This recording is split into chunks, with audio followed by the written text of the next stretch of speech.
নমস্কার বন্ধুরা, আমাদের গল্পকথা চ্যানেলে তোমাদের সকলকে স্বাগত জানিয়ে আমি আমার দার্জিলিংয়ের ভিডিওর পার্ট 2 তোমাদের সাথে শেয়ার করলাম।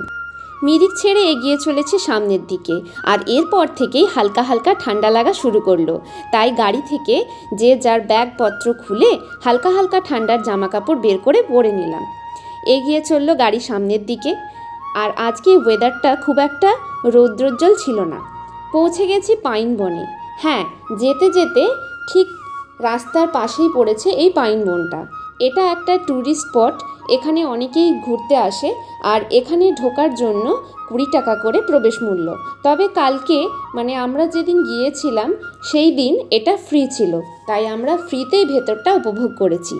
জঙ্গলটা খুব ঘন আর চারিদিকটা খুব গাঢ় অন্ধকারে ঢাকা।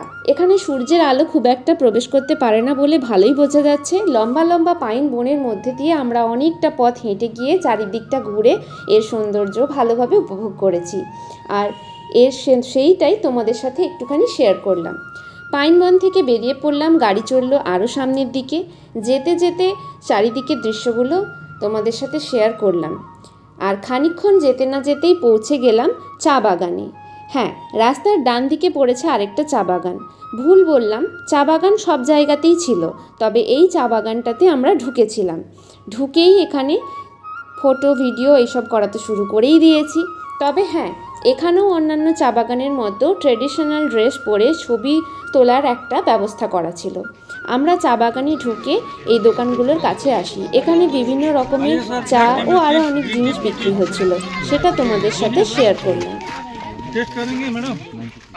ब्लैक टी मिलेगा, दूध चाय मिलेगा। आप लोग 5 लेने से मैं 100 करके लगा दूंगा, ठीक है? टेस्ट कीजिए ना थोड़ा। अब 20 मिनट कीजिए मैम। और टी भी आइए, वाला ग्रीन टी वाला ब्लैक टी वाला हाइबिस्कस हर्बल टी और ये कीजिए ना, ये ओनली विद वाटर बना है। टेस्ट कीजिए। और आपको दूध चाहिए, नॉर्मल चाहिए तो ऐसा आएगा दूध चाय का 100 रुपीस करके। দোকানগুলো থেকে টুকটাক জিনিস কিনেছিলাম আর তারপর বেরিয়ে গেলাম আরও সামনের দিকে। খানিক দূর যাবার পর পড়ল নেপাল বর্ডার। এখানে আমরা খানিকক্ষণ দাঁড়ালাম, অনেকেই চা টা টুকটাক খাবার দাবার খেয়ে নিল। আর তোমাদের সাথে এখানেরই কিছু দোকানের ভিডিও শেয়ার করছি। দোকানে সুন্দর সুন্দর সোয়েটার, টুপি আরও অনেক কিছু পাওয়া যাচ্ছিল। আমি কিছু জিনিসের বার্গেনিং করলাম, কিন্তু দাম খুব একটা কমাচ্ছিল না। তাই ভাবলাম যেহেতু আমরা দার্জিলিং যাবই আজকে, আর সেখানে গিয়ে আজ সন্ধেবেলাতেই আমরা ম্যাল মার্কেটে যাব, তাই এখানে কিছুই জিনিস সেরকম কিনলাম না। তবে জিনিসগুলো বেশ ভালো ছিল, আর ঘর সাজানোর যে সমস্ত জিনিস ছিল সেগুলো সত্যিই খুব ভালো ছিল। এরপর সেখান থেকে বেরিয়ে আমরা চলে আসলাম ঘুন মনিস্ট্রি। সেখানে খানিকটা সময় কাটালাম, তারপর চলে আসলাম গাড়িতে। এরপর গাড়ি সোজা হোটেলের দিকে যাবে, কারণ আমরা সকাল থেকে বেরিয়েছি আর অনেকগুলো জায়গা ঘোরার পর এরপর আমরা হোটেলে পৌঁছাবো। সেখানে গিয়ে দুপুরের খাবার দাবার সারবো।